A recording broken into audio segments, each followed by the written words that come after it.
After years of work and countless delays, the most expensive and highly anticipated show ever to hit Broadway is finally here. Spider-Man, Turn Off the Dark.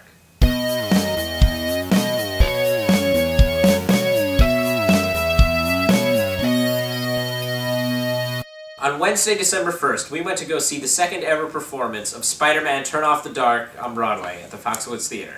Now, we knew that we were going to see a preview because right now it's in previews until early 2011. So we knew we were going to see a preview, we knew that there could be, some little technical difficulties, and we especially were aware that at the first performance there were many technical difficulties that resulted in stops in the production, and it just took them probably an extra hour or so to get the show done. Right. So we were expecting, there to be some problems and stuff, but I'm very happy to say that when we saw it, the very second performance, which is only a few days after the first performance, there was only one stop, one technical difficulty, and I have to say, just no matter what you think of the show, quality-wise, I have to say congratulations to them for, getting it going much, much better in that just couple of days. So this show has been highly anticipated. Lots of people have been talking about it. It's big on Broadway. People in other shows have gone to see the show because this is the biggest thing right now. So they were wondering, is the acting going to be good? Is the music? How is the story? How is Julie Taymor directing? How is the flying?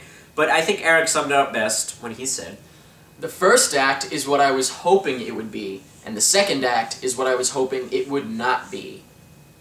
That means the second act wasn't good and the first act was awesome. Right. So to elaborate on that very, very broad description of the entire show, the first act really consisted of lots of upbeat songs, lots of fun scenes, and the set design was incredible, I thought. Visually, it was just absolutely stunning. The best I've seen. I don't know about you. But right. No, I agree completely. The flying effects were amazing. It was so much fun. And then the second act was really slow, and it was a lot of really slow songs, a lot of ballads, and we're not going to give anything away, but we'll talk about some spoilerish things later on. For now, you're all right. But Spider-Man isn't really there in the second act that much. Right. It's mostly Peter Parker. So the first act is all Spider-Man. It's just lots of Spider-Man stuff going on. It's great. Second act is back to the melodrama of Peter Parker, and it just becomes kind of a soap opera. I would accredit a lot of the differences between the first and second act to the music. Now, the music was good. The lyrics, not so much. But in the first act, there was a lot of upbeat songs. There was really interesting choreography, acrobatics, all to go with the music. It felt like it was Cirque du Soleil, and it was really cool. But the second act was a soap opera with music. That's the best way I would describe it. And Boy Falls from the Sky was really good. One of my favorite parts of the show. Definitely. But that was probably the only excitement in the second act. Yeah.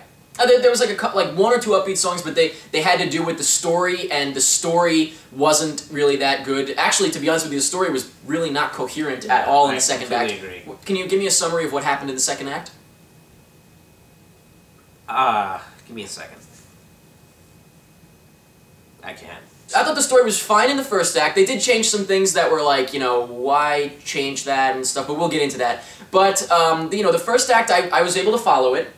The second act, I really didn't follow it at all. I can vaguely tell you what happened, but it sounds ridiculous, so I don't really know what happened in the second act. Now, this show is very technically based, so I think they relied a little bit too much on the tech aspect. As much as it was going to be really cool, you still do need that story to back it up, because tech can only take you so far, especially in a 3-hour show. And can I just point something out that you just reminded me? I was discussing with my mom, actually, and we both thought of the fact that this maybe might have worked better as a Cirque du Soleil show. Right. Not even a Broadway show, or it could be it could be in the theater, but it should have been billed maybe as. Imagine if it was only music and visuals, just atmospheric music, like a slight plot, and just all visual. Because the show was, like we said, the show was amazing visually. Right. So that is an interesting thing that my mom pointed out that I definitely agree with, and that I don't know about you, but I think that would have been pretty cool, actually. So, like we said, the story was really nothing amazing. First act certainly better than the second act, just in terms of coherence,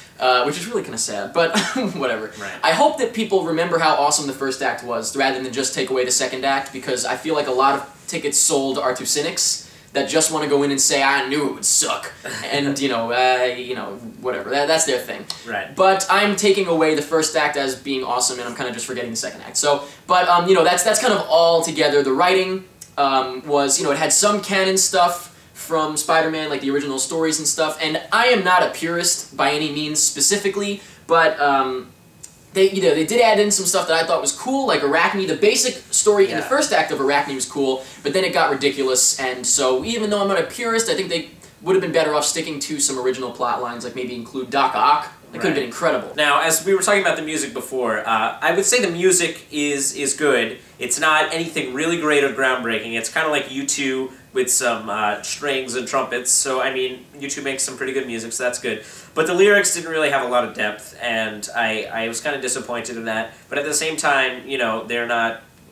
Bono and the Edge don't write musicals every day, so it was kind of cool just to hear, you know, their creation. And now, while every song wasn't crazy deep or anything like that, some of them were good, like Boy Falls from the Sky. I love that song. And then there was ones that are stuck in my head, like Bullying by Numbers. That one is stuck in my head. Yes. And Anyone But Me, remember that one? Yep. That was really great. So, you know, some of the songs I thought were really good, but overall... Probably, yeah. The music was good, but the lyrics were kind of lacking, which, honestly, I expected going in. I expected that. Yeah, I wasn't expecting anything from the music, even as a whole, so I was very, I was excited by that. I had no idea what to expect in terms of the acting, because I've never really seen any of these people before. Not that all of them are unknowns, but, you know, some of them have done some things. But, in general, I would say, for the most part, it's kind of up in the air, like, are they going to be good or bad?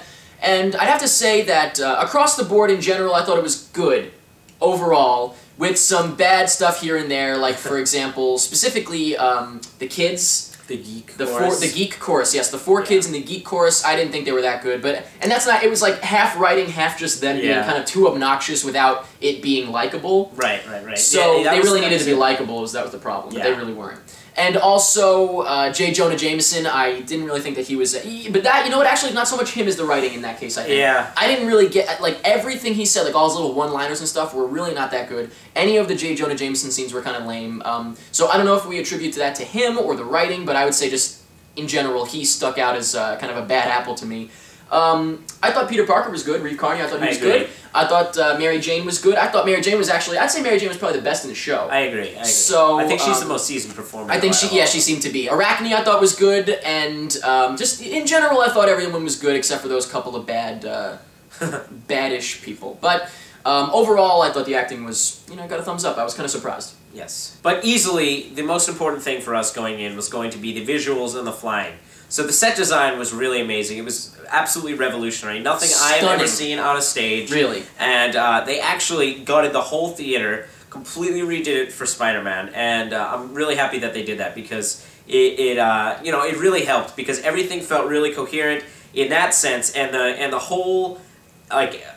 stage was like breathing. Yeah, it was alive. It was another character in the show. It was great. And it's not only that the set was moving, and you know, like the set, like it's like a pop-up book. Like the set comes open like this, and then like it'll open like that and go backwards and flip open. Yes. So not only that, but the perspective changes. Yes. You know, at one point you're watching just, you know, like on a regular plane like this, and then all of a sudden the perspective of the entire stage changes, and we're watching from above, looking down at the city street. That was insane, and that is just very, very cool, and I thought that was very innovative, for sure. One of my favorite parts would have to be the hard legs for the show were actually giant LED screens, so the possibilities were basically endless for things that they could put on, and it didn't have that projection feel. It felt very real, and it was really cool.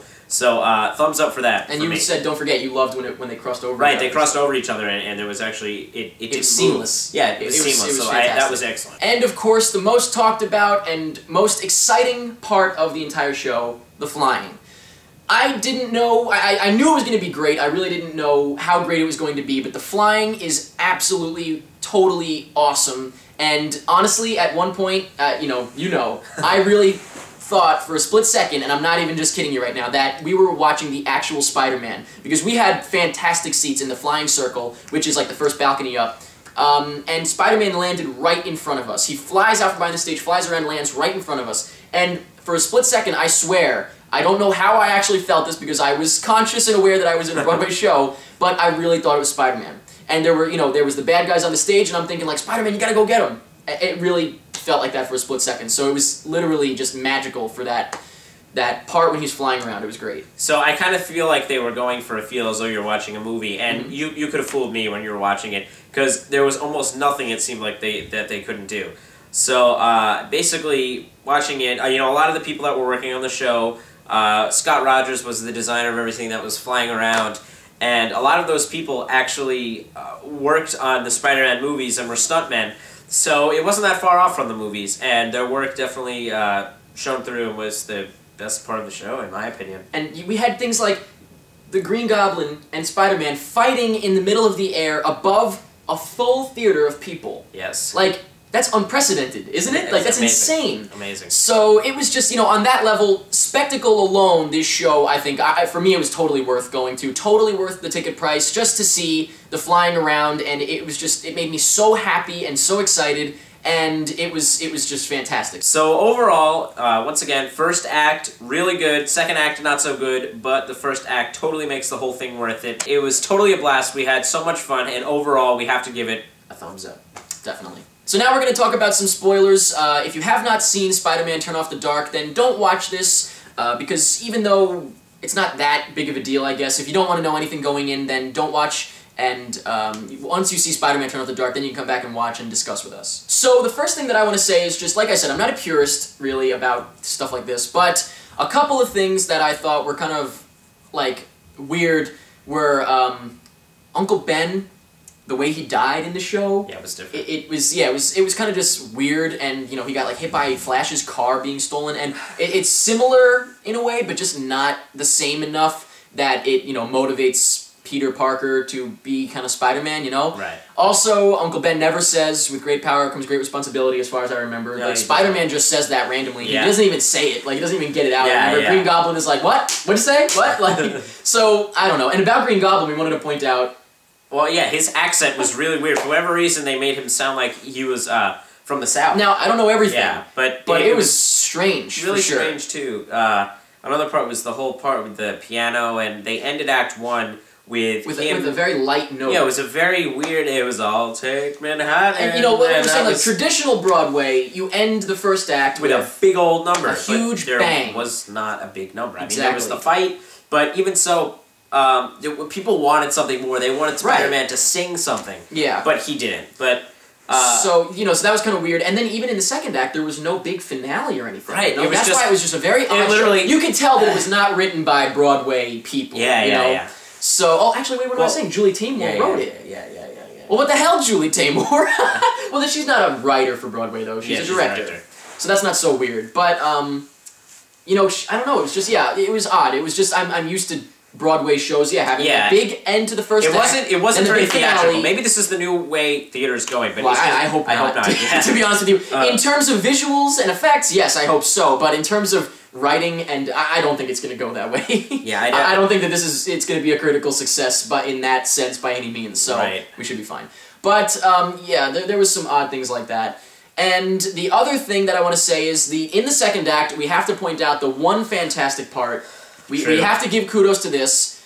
The part where Arachne and Peter Parker are floating in the air was just amazing. It was beautiful. It was absolutely visually amazing, and I was literally like transfixed. It was like everyone in the theater was having the same dream. Right, exactly. That's what it felt like. It felt like we were all having the same dream, and I think that's incredible. And that's why, obviously, in case you can't tell, the visuals were the huge thing here, and nothing else, really. So that's really all we have to say about Spider-Man Turn Off the Dark. Like we said earlier, we gotta give it thumbs up, even though the second act was clearly lacking. The first act was awesome, and if you can't appreciate what they've done visually and technically, then, you know, you really need to stop being so damn cynical, because that aspect of it was fantastic, and if you can't admit that, then you went in wanting something to be bad, and that's just what you wanted for whatever reason. But I was very happy with that, because that's what I was going in to see specifically. Like I said at one point, I think it might have worked as like a Cirque du Soleil type of show. Cirque du Soleil? What did I say? Cirque du Soleil? Who's Cirque du Soleil? I think it might have worked as like a Cirque du Soleil type of show, even though it kind of was that in some spots, but you know what I mean. Overall, gotta say, I quite enjoyed Spider-Man Turn Off the Dark. I completely agree. I had a good time, and when, you know, you go home and you realize, you know, it was worth my time, and waking up early the next day, I didn't mind, because I got to see Spider-Man. It was tell great. Everybody, and hell, I bought a $40 t-shirt, so what does that say? So if you saw Spider-Man Turn Off the Dark, let us know in the comments what you guys thought about it. If you are a Spider-Man fan, if you're a big Broadway fan, just let us know what your opinion was. And that's pretty much it. Tell me to turn off the dark when I turn the light on. Wrong one. Turn off the dark. Was that funny?